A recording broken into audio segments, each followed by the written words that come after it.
Right. Well, it's an absolute pleasure and honor to sit with the legendary Jerry Rose, founder of TLN, and before TLN, it was TV Maybe 38. 38, yeah.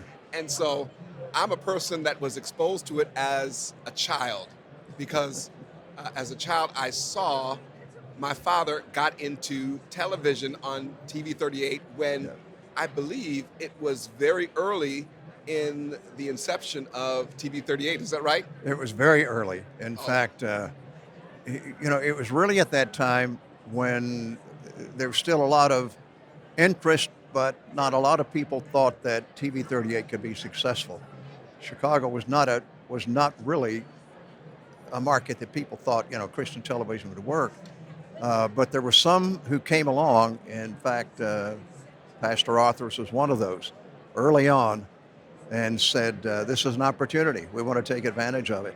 And it really helped us to be able then to get into the broader community as more pastors started coming on, and it gave us credibility in the marketplace. absolutely. Now, from our end, it was the biggest blessing that we'd seen in the local church, our church in particular, because through the ministry of TLN, we were able to go beyond just the walls of the church and encounter people that we would have never have met before. All of a sudden, the message that was being preached on a weekly basis is being spread all throughout the Chicagoland area, and it's just been amazing. Tell me about the heart that you had to have for the local churches. Uh, Well, yeah, I mean that was absolutely crucial, because one of the things from the very beginning, the founder of TV 38, the original founder, was a pastor named Owen Carr. And Owen had a strong feeling, as I did, about the importance of the local church. So at the very beginning, we made it clear, we're not the church. Don't join us. You need our local church. But we were there as an assist, or in a sense, a resource for the church. And early in our history, when people called in and if they accepted Christ, we had a lot of churches in the Chicagoland area, including Pastor Arthur's church, and they had people assigned who would follow up on the people who called TV 38 and accepted Christ. We would send it to them, and then a couple of weeks later, our ministries people would call them and say, "Now tell us how this follow up has gone with these people," because our goal was, when people accepted Christ or they needed spiritual help, get them into a local church. We were not the local church.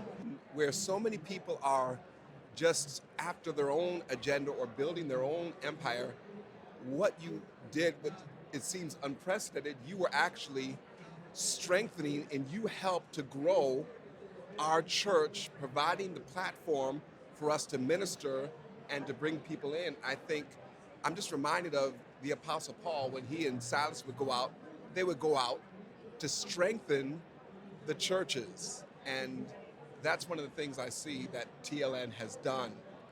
It's really been a strength and an asset, a resource Well, for the local that's church. again, that was our goal in the Chicagoland area, as well as all through the San Francisco Bay, where we also had a broadcast station. But the goal was to, again, to be a parachurch resource for the churches. The goal was to help churches grow, because people would come to us who would not go to a church. I was talking to a pastor in Las Vegas, and we had had a meeting, and he said, "So, why should I be in television?" And I said, "Well, let me ask you a question." Okay, I said, "How big are your doors?" And he said, "What?" I said, "How big are your doors?" And he said, "Well, we have more than one door." I said, "How big are they?" And he said, "Well, what do you mean by that?" I said, "Well, let me explain. On Sunday morning, what you're expecting people to do who have never been to church," I said, "because you tell me that part of your goal is evangelism, right? Reaching the lost." I said, "So you're expecting lost people to get up on Sunday morning, get their children dressed, get dressed, and come to your church. And then when they get there, to walk through those doors when they don't know anything about what's going to happen to them when they get inside those doors. And I said, en masse, they're not doing that. I said, what television does, we don't have doors. We have no doors. So people can tune in, they can watch us, they're not threatened, they can sample. And I said, and when they see your program over time, they can then begin to feel comfortable about going through those doors. And I said, that's what we're about. We're about helping people to understand who God is, who Jesus is, and then finding a place where they can find Christ and they can grow. And that's what, for all those years, really, that we tried to do. And I always emphasize, we're not the church. I want you to find a church. And I had a couple of people, in fact, a good friend of mine, a fellow named Eugene Record, who was in the Shy Lights and wrote some of the most famous songs, Hey Yes. Girl, and he was watching TV 38 one night, and it just clicked, and he accepted Christ while watching us. And so Well, I I didn't met know it. that. Yeah, I know about him, but I didn't know that's how he came to the Lord. yeah, that's how he came to the Lord. Wow. So then a couple of months later, we met and we talked, went to Israel together, as a matter of fact. And so Eugene was saying, brother, you're my church. And I said, no, no, no, I'm not. You need to find a church, find a place that you can grow, that, you can be discipled, a place you can participate, where you can be productive, because every day at some point you turn off the TV. And you need to have that koinonia, that fellowship in the body of Christ. And that's why I'm excited about the fact that we have a man with a pastor's heart who now is at the head Now of. that too is fascinating because it seems like everything has come full circle in order to reach an emerging generation. Yeah. So I know my brother-in-law, James Ward, and he and my sister are now leading in this effort to continue in the vision for TLN. But he found Christ because my dad was on television, and he was discipled when God was dealing with his heart, because he watched my father on television, and now God raised him up as a pastor and a world leader, and he's doing great things. But his journey started watching TV 38, Exactly. TLN at the time. Years ago, this was back in the early history of TV 38. We had what we called a revival, and we opened it at the Civic Opera Center in downtown Chicago, filled the place up, and then for the next few nights, we were live on television. During that week, over 3,000 people came to Christ. For years after that, and again, we sent all of those to pastors, all of those names to pastors in local areas. And for years after that, I would meet people and they would say, we accepted Christ during that revival. And I said, so what about now? We're in a local church. They were productive. They were working in a local church. And that was really the essence of what I feel was that spirit of unity between a television ministry and the local church to complete the cycle of people accepting Christ and then the discipleship process. Well, I believe it goes hand in hand with what our Savior said when he said, go into the world. And many of us, we just go to church, or we just minister in the silo of our churches. But what TLN has done is you have gone into the world where people live. Yeah.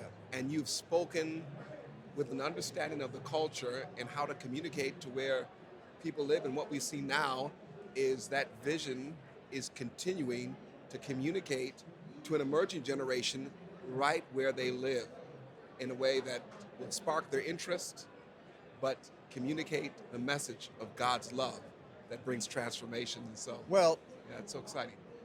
and I got saved when I was 15, and I was called to ministry when I was 17, still in high school, and I knew that God had called me into a ministry. Had no idea what that ministry was going to be. Uh, was looking to go to Bible school, uh, and instead I ended up with a track scholarship and went to secular college. Wow. But Okay. still, I didn't know underneath, that about you. yeah, Interesting. I had a track scholarship as a high hurdler, and during that time, God just kept dealing with me until I was a junior in college. Still had no idea what kind of a ministry. The only thing I knew was either to be a missionary or an evangelist or a pastor. Didn't feel any of those really fit what God was telling me to do. And in my junior year in college, the Lord began to speak to me and let me know, you're going to be in Christian media. At that time, especially my denomination, we just worked our way past radio. We weren't sure that television was even spiritual. And yet that's where I felt called. And then after 11 years in commercial television, God opened the door through CBN, a phone call from Pat Robertson, to spend the rest of that time, the rest of my career, which has been now close to 60 years, in television with the goal of how can we take this media and use it to proclaim the gospel and reach beyond the walls of the church into the hearts of people, but not dismissing the importance of a local church. Yes. Those four walls are important, very important, but television can be out here, especially today. I was talking to a woman the other night who is a songwriter, lives here in Nashville, is a songwriter, and she said, I'm doing a podcast, and she said, I'm reaching quite a few people, but I'm wondering now what I should do with it. I said, don't do anything with it. Keep it. Just keep doing that. Because when I first started in television, if you didn't have a broadcast station, you couldn't do anything because there was no cable, no satellite, there was no telephones, all of that. Today, the way we can use the media with these cameras you have here, the way we can put the media together and use it for the cause of the gospel is absolutely so far beyond what I could have imagined a number of years ago. And that's where TLN Media now is beginning to expand into, and I'm excited. Wow. Well, I am, again, so grateful for how you have obeyed God and the impact it's been not only on my life, but on countless churches throughout the world. I think only in glory and where my father is right now, and he's graduated in 2021 to be with the Lord. But I think only then will we realize the impact of the word that was released through the platform of ministries like TLN, and we just give God glory for that. Thank you so much, Well, Jerry. you're Really- welcome. And let me just say very quickly, you're fortunate. You have such an incredible legacy with your father. I knew your father for years. He was solid as a rock, calm. I never really saw him excited, just cool as a cucumber, but theologically, absolutely sound. And I've always respected the men that I have known that just had solid theology and they just kept on doing it. And your dad was one of those people. And I always had a lot of admiration for him. And so you come from very good stock. And you can tell it with you and Sharon and the others that I've worked with. He mentored you well. Well, we're standing on their shoulders, and we praise God for a legacy of faith. And Thank you for taking this time with me. I appreciate it. Absolute honor, sir. Absolute honor. Thank you so much.